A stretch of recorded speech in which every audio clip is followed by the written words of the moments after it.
नमस्कार दोस्तों, मैं हेमंत कुमार एक बार फिर से आपका स्वागत करता हूं आपके अपने ऑनलाइन यूट्यूब प्लेटफॉर्म स्टडी 147 पर। दोस्तों, जैसा कि थंबनेल में आपको नज़र आ गया होगा कि अगर इस तरीके से पढ़ोगे तो आपके सिलेक्शन को कोई नहीं रोक पाएगा। ये मैं क्यों कह सकता हूं, ऐसा रीज़न क्या है कि मैं आपको इस दावे के साथ कह रहा हूं कि अगर इस तरीके से पढ़ोगे तो सिलेक्शन को कोई नहीं रोक पाएगा।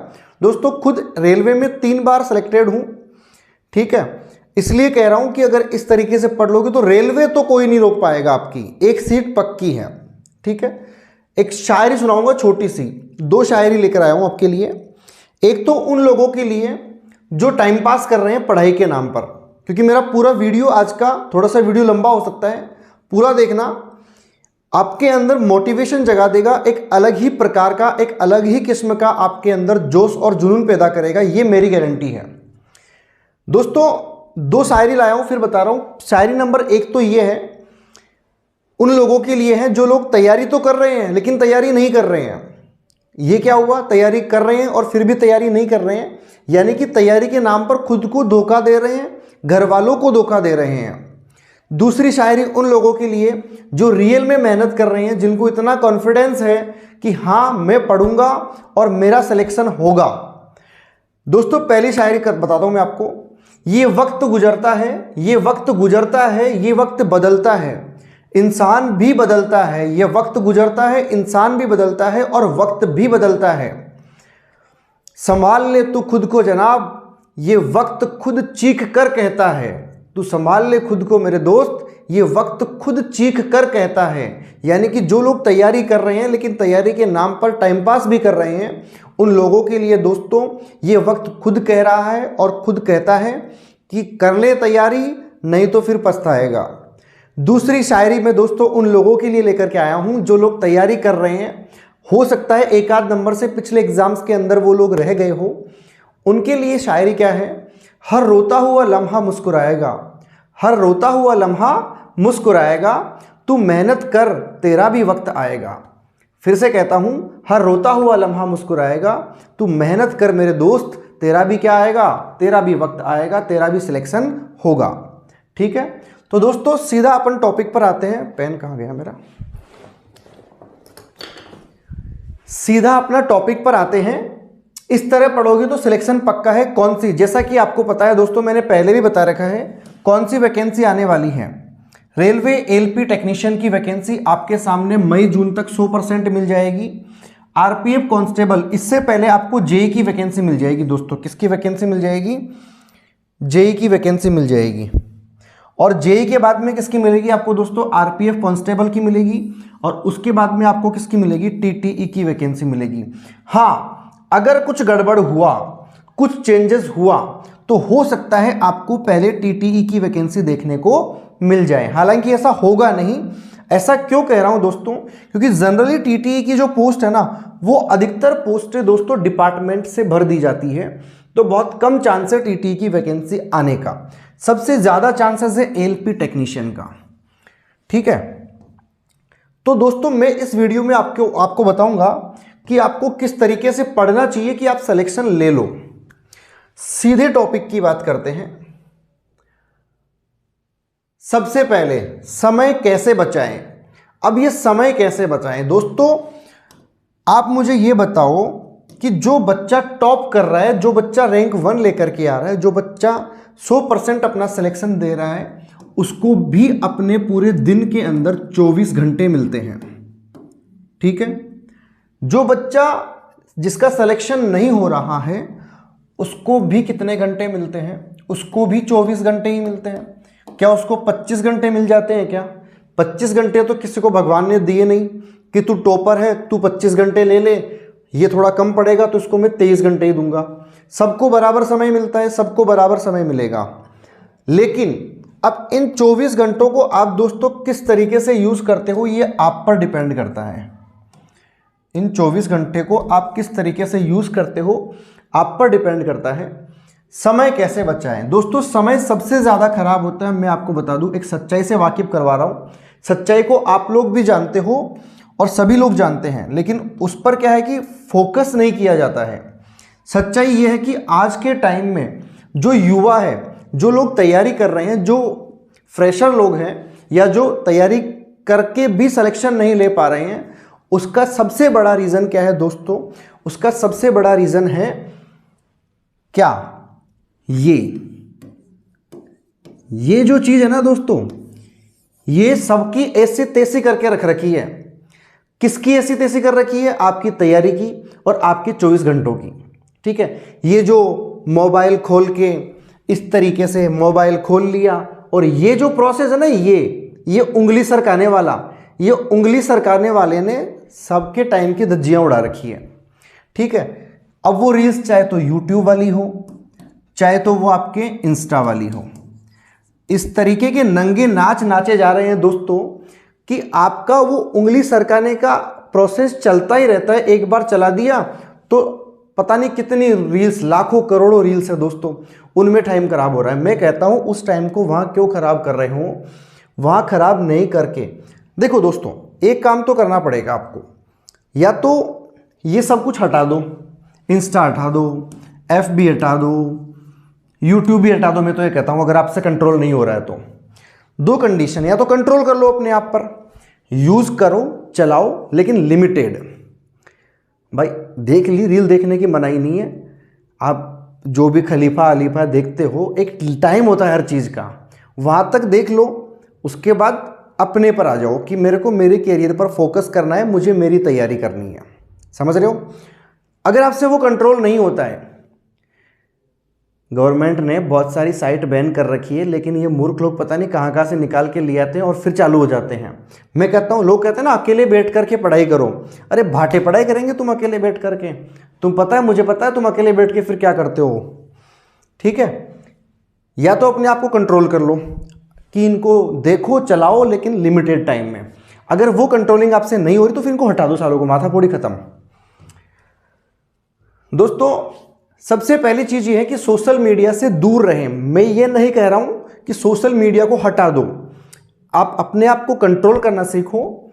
यूट्यूब, इंस्टा, फेसबुक, जो भी ट्विटर, जितनी भी चीजें सोशल मीडिया वाली हैं, इनको यूज करो, लेकिन एक लिमिटेड टाइम के लिए। इनको क्या करो दोस्तों, होता क्या था आज के 15-20 साल पहले ये सब चीजें मार्केट में नहीं थी, तो वहां क्या, जो लोग पढ़ाई करते थे वो केवल पढ़ाई करते थे।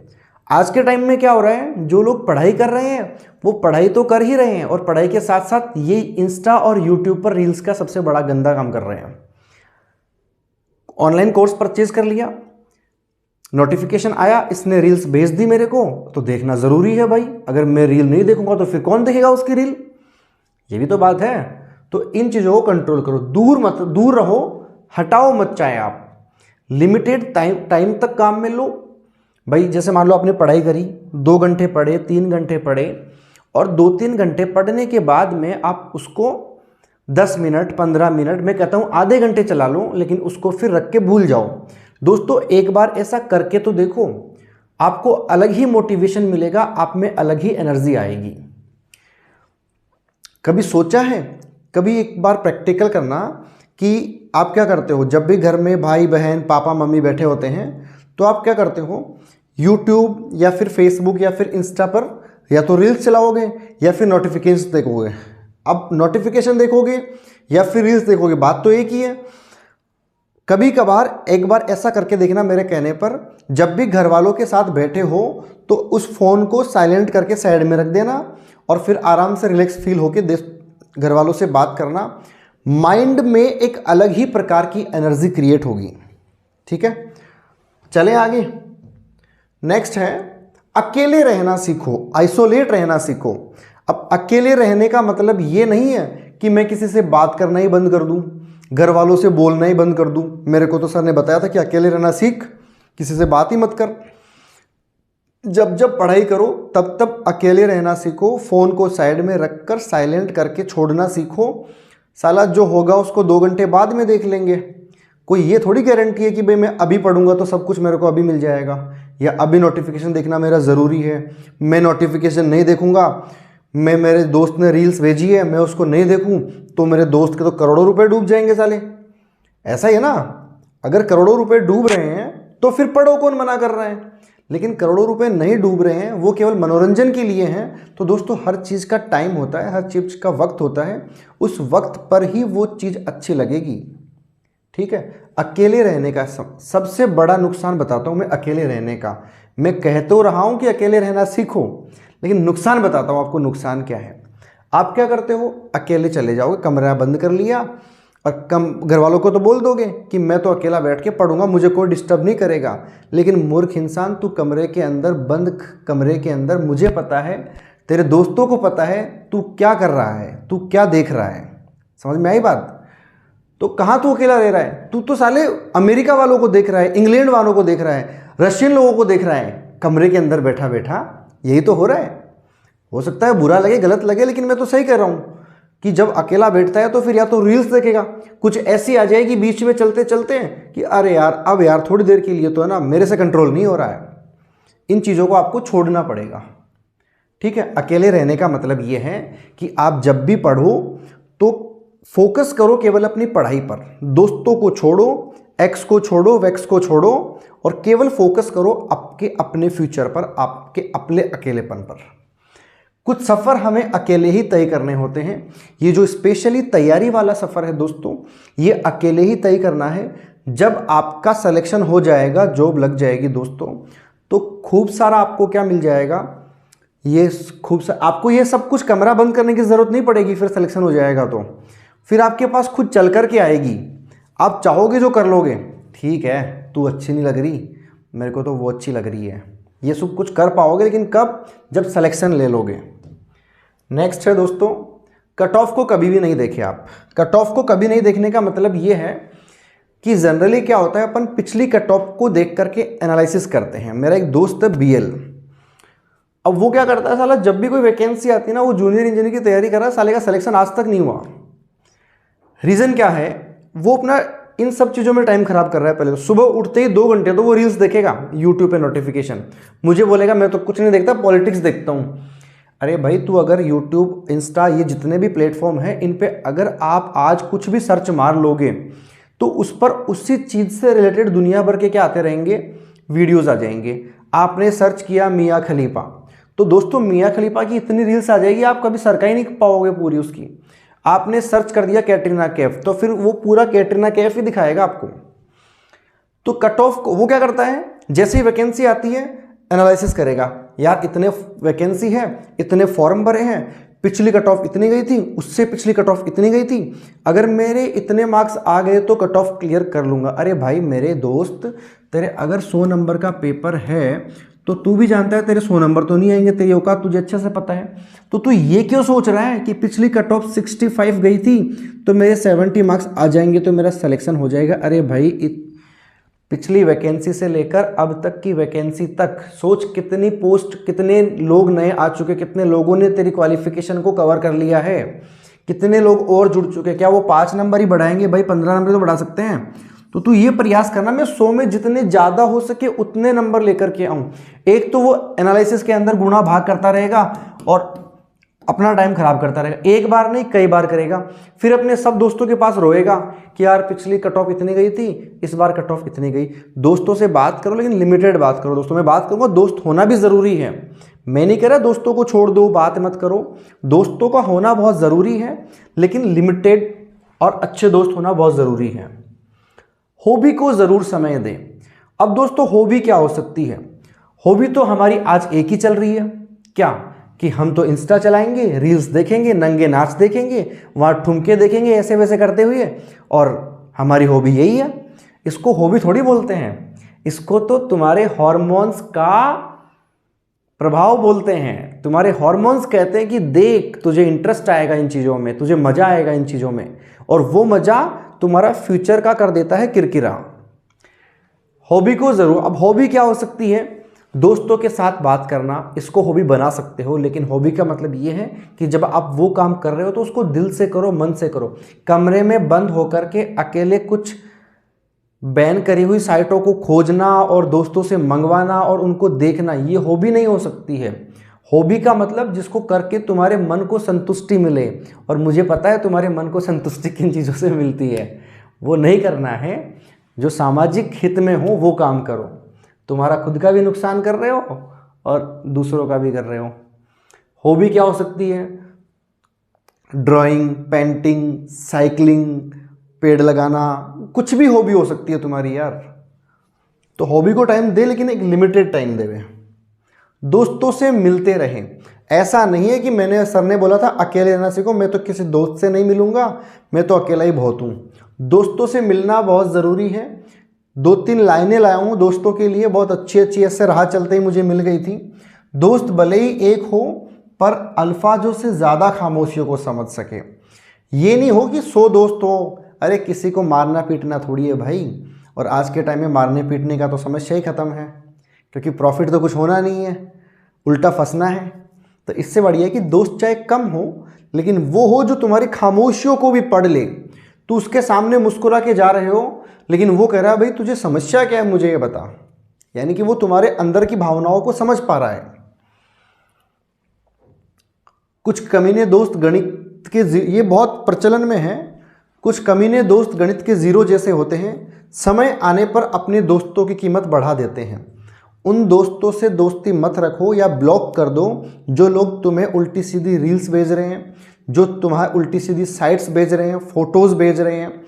उनसे संपर्क रखो जो तुम्हारे जीके की चीज़ें भेज रहे हैं, तुम्हारे पढ़ाई से संबंधित चीज़ें भेज रहे हैं। उनसे संपर्क में रहो ना, जो तुम्हारे को कुछ प्रॉफिट दे रहे हैं। अब बड़ी बात क्या है, जो दोस्त कमीने नहीं होते वो कमीने दोस्त नहीं होते। दोस्तों का कमीनापन भी ज़रूरी है, लेकिन एक लिमिटेड टाइम तक समय दो। हर संडे को टाइम रख लो, या वीक में एक टाइम रख लो कि मुझे इस प्रकार से दोस्तों से मिलना है। दोस्तों से मिलो, 1-2 घंटा उनसे बात करो, खुल के बात करो। दोस्त ऐसे होने चाहिए दोस्तों, जो सुबह ब्रश करने से लेकर के रात को जितने भी क्रियाक्रम करके आप सोते हो ना, उन हर चीज़ को आप शेयर कर पाओ। ऐसे दोस्त होने चाहिए, लेकिन वो लिमिटेड टाइम तक। उनको समय तब कम दो जब आप खुद पढ़ रहे हो, समय ज़्यादा कब दो जब आपका सिलेक्शन हो जाए, तब दोस्त ही दोस्त है। खुल के पार्टियां करना कौन मना करता है दोस्तों। और कमीनापन इसलिए ज़रूरी है दोस्तों, और दोस्त होना इसलिए ज़रूरी है क्योंकि एक अच्छा दोस्त जो है आपके माइंड की टेंशन को बिल्कुल ख़त्म कर देगा। आपको, आप जिस गम में डूबे हो, जिस टेंशन में हो, उसको दोस्त भुला सकता है। ऐसी दोस्त में कैपेसिटी होती है, और मेरे तो बहुत सारे ऐसे दोस्त हैं। अब बात करते हैं दोस्तों बुक्स की, कि कौन कौन सी बुक्स पढ़े। मैं कहता हूँ कोई सी बुक्स पढ़ो, लेकिन इकट्ठा मत करो बहुत सारा मटेरियल, कि मैंने मैथ्स की ये बुक ही खरीद ली, मैंने मैथ्स की ये खरीद ली, उस टीचर ने ये रिकमेंड की थी तो मैं ये खरीद लेता हूँ, मेरा दोस्त बोल रहा था इस बुक से ज़्यादा क्वेश्चन पूछते हैं, मैं ये पढ़ लेता हूँ, मेरा एक दोस्त बोल रहा था यार इसमें से कम पूछते हैं, इसमें से बार बार रिपीटेड क्वेश्चंस हैं तो ये पढ़ लेता हूँ। अरे भाई मैं कहता हूँ जो टॉपिक है, अब अगर मान लो परसेंटेज कोई चैप्टर है, परसेंटेज, अब परसेंटेज जिस बुक में है वो सब में परसेंटेज ही मिलेगा। सब बुक्स में यही कहेगा भाई 100 पर जो चीज़ निकालते हैं वो परसेंटेज होती है, रेशियो का सिंबल सब में ये। तो हाँ, थोड़ा बहुत ट्रिक, थोड़ा बहुत तरीका अलग हो सकता है, लेकिन उन तरीकों पर मत जाओ। आप एक बार कंसेप्ट क्लियर करो, एक बुक को अच्छे से फिनिश कर लो। जब एक बुक बहुत अच्छे से फिनिश हो जाए तो फिर दूसरी बुक पर फोकस करो, ठीक है। दूसरी चीज़ क्या है, सिलेबस पर फोकस जरूर करें। मतलब आपको ये तो पता होना चाहिए ना कि सिलेबस क्या है। अब जैसे मान लो आप मैथ्स पढ़ रहे हो, किसी एग्जाम में मान लो आपके ट्रिग्नोमेट्री के क्वेश्चन कम पूछ रहे हैं, तो ट्रिग्नोमेट्री को कम पढ़ लो, समझ रहे हो। मान लो परसेंटेज या प्रॉफिट लॉस से ज़्यादा क्वेश्चन पूछ रहे हैं तो उसको ज़्यादा पढ़ लो। 80 to 90% टारगेट रखो। कई बार क्या होता है दोस्तों, अपन जब एग्ज़ाम की तैयारी कर रहे होते हैं, मैं स्पेशली रेलवे की बात कर रहा हूँ, आप क्या सोचते हैं कि यार 75 मार्क्स का पेपर होगा तो 10-15 क्वेश्चन तो छोड़ने ही पड़ेंगे, ये तो मेरे को आएंगे ही नहीं, तो मैं 60 क्वेश्चन पर फोकस करता हूँ। 60 क्वेश्चन से भाटे कुछ भी नहीं होंगे, सही बता रहा हूँ। 80 to 90% का मतलब ये है कि मान लो 25 मार्क्स की मैथ्स आ रही है तो आप कोशिश करो 22-23 नंबर लाने की। इतने नंबर तो आपके आने ही चाहिए। रीजनिंग मान लो 25 नंबर की है तो आपके 22-23 नंबर आने चाहिए। मैथ्स मान लो 20 नंबर की है तो आपके 17, 18, 19 नंबर तो आने ही चाहिए, ठीक है। 10 नंबर की जीके हैं तो मैं कहता हूँ 10 नंबर मत लेके आओ, 4 से 5 नंबर तो लेके आओगे ना उसके अंदर, इतना तो पढ़ो कम से कम कि 4-5 नंबर तो लेकर के आ जाए। अब मेन फोकस किस पर करना है, स्पेशली रेलवे वालों की ही बात कर रहा हूं मैं। जनरली मोस्ट फोकस करना है मैथ्स, साइंस और रीजनिंग पर। अभी आप चाहो तो नोटिफिकेशन से पहले तक रीजनिंग को छोड़ सकते हो, क्योंकि अगर आपकी मैथ्स बहुत अच्छी हो गई तो कन्फर्म है कि आप रीजनिंग भी कर लोगे, अच्छे से कर लोगे और सही टाइम में कवर अप भी हो जाएगी। लेकिन आपको करनी पड़ेगी पहले बहुत अच्छी किसको, स्ट्रॉन्ग मैथ्स को। साइंस समय मांगती है, रिवीजन मांगती है और मैथ्स प्रैक्टिस मांगती है। दोस्तों रिवीजन में और प्रैक्टिस में फ़र्क होता है। रिवीजन का मतलब होता है एक चीज़ को बार बार पढ़ना, प्रैक्टिस का मतलब होता है एक चीज़ को बार बार करना। मैथ्स में क्वेश्चन को सॉल्व करना होता है, साइंस में आपको जनरली पढ़ना होता है। इसलिए बोल रहा हूँ मैथ्स में आपको प्रैक्टिस चाहिए। मैथ्स में क्या चाहिए, मैथ्स में चाहिए आपको प्रैक्टिस, और साइंस में क्या चाहिए आपको, साइंस में चाहिए आपको रिवीजन। ठीक है।